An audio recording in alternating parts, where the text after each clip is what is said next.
ایک بزرگ تھے جو فوت ہو گئے، انہوں نے یہ بات مجھے جس طرح سمجھائی تھی وہ آج بھی میں ان کا مشکور ہوں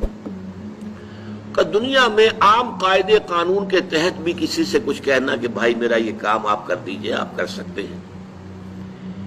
ایک دفعہ کہنا جائز ہے، دوسری مرتبہ یاد دلا دینا کہ شاید بھول گئے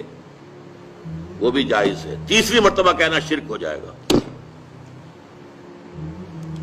اور اس میں الہا و زاری کرنا اور خوشامدیں کرنا اور گڑ گڑانا یہ تو شرک ہے۔ تم نے یہ سمجھا ہے کہ تمہارا کام یہی کر سکتا ہے، کام کرنے والا تو اللہ ہے۔ لا فاعل فی الحقیقت ولا مؤثر الا اللہ، حضور نے فرمایا کہ اگر تمہیں جوتا باندھنے کا تسمہ درکار ہو تب بھی اللہ سے مانگو، کسی کے سامنے سوال کا جو ہاتھ جو ہے وہ دراز نہ کرو۔ اللہ نے تمہیں ایک عزت نفس دی ہے، اس عزت نفس کو دہلا نہ بناؤ، کسی کے سامنے جو ہے اپنا ہاتھ پھیلا دینا، اپنی عزت نفس جو ہے تو ختم کر دینا ہے، مت مانگو کسی سے کچھ۔ لیکن یہ کہ ٹھیک ہے دنیا میں کام چلتا ہے۔ حضور کا شکی شان تو یہ تھی کہ اگر آپ سواری پر ہوتے تھے اور آپ کی چھڑی گر گئی تو سواری کو بٹھا کے اس سے اتر کر چھڑی خود اٹھاتے تھے، آپ کسی اپنے ساتھی سے یہ نہیں کہتے تھے کہ میری چھڑی پکڑا دو مجھے۔ آپ کی تو غیرت کا عالم جو ہے وہ بہت بلند تھا، بہت بلند تھا، بہت بلند تھا۔ لیکن دنیاوی عام طریقے سے یہ کہ ٹھیک ہے بھئی آپ ایک کام ہے آپ کر سکتے ہیں، یہ کر دیجیے۔ اس نے کہہ دیا ٹھیک ہے میں کروں گا، پھر بھول گیا یا کچھ اور ہوا،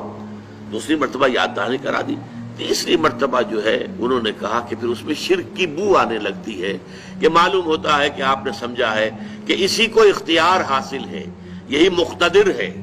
اسی کو آپ کا کام کرنے کا جو ہے وہ پوری قوت اور قدرت حاصل ہے، اور یہ چیز جو ہے یہ شرک کی بو اس میں سے آنی شروع ہو جاتی ہے۔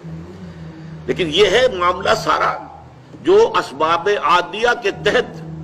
اس سے ماورا آپ کسی کو نہیں پکار سکتے۔ میں معذرت کے ساتھ عرض کروں گا اگر کسی کے جذبات کو ٹھیس پہنچے، آپ شیخ عبد القادر جیلانی رحمۃ اللہ علیہ کو نہیں پکار سکتے، محمد رسول اللہ کو نہیں پکار سکتے، اور واقعہ یہ ہے کہ محمد رسول اللہ کو تو پکارا بھی نہیں جاتا، پکارتے لوگ ہیں زیادہ حضرت علی کو، یا علی مدد، شرک۔ دیکھیے سب سے بات نکتے کی بتا دوں آپ کو، فرشتے کو تو ہم مانتے ہیں نا، حضرت شیخ عبد القادر جیلانی رحمۃ اللہ علیہ کی روح ہے یا نہیں ہے، سنتی ہے نہیں ہے، حاضر ہے کہ نہیں ہے، ناظر ہے کہ نہیں ہے، 100 اختلاف ہو جائیں گے، اختلافات کی تو گنجائش ہے نا۔ فرشتہ ہے یا نہیں ہے، وہ تو فرشتہ تو ہے، آپ کے دونوں کندھوں پہ بیٹھا ہوا ہے، کرامن کاتبین ہے کہ نہیں ہے،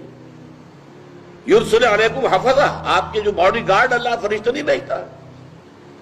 لیکن آپ فرشتے سے بھی نہیں کہہ سکتے کہ میرا یہ کام کرو۔ فرشتے کے وجود پہ تو کوئی شک نہیں ہے، یا جبرائیل میرا یہ کام کرو، قطعاً نہیں، غلط، شرک۔ لا تدعو مع اللہ احدا، اللہ کے سوا پکارنا کسی کو نہیں ہے، دعا کسی سے نہیں ہے، استغاثہ کسی کا نہیں ہے، استعانت کسی سے نہیں ہے، استمداد کسی سے نہیں ہے، استنصار کسی سے نہیں ہے۔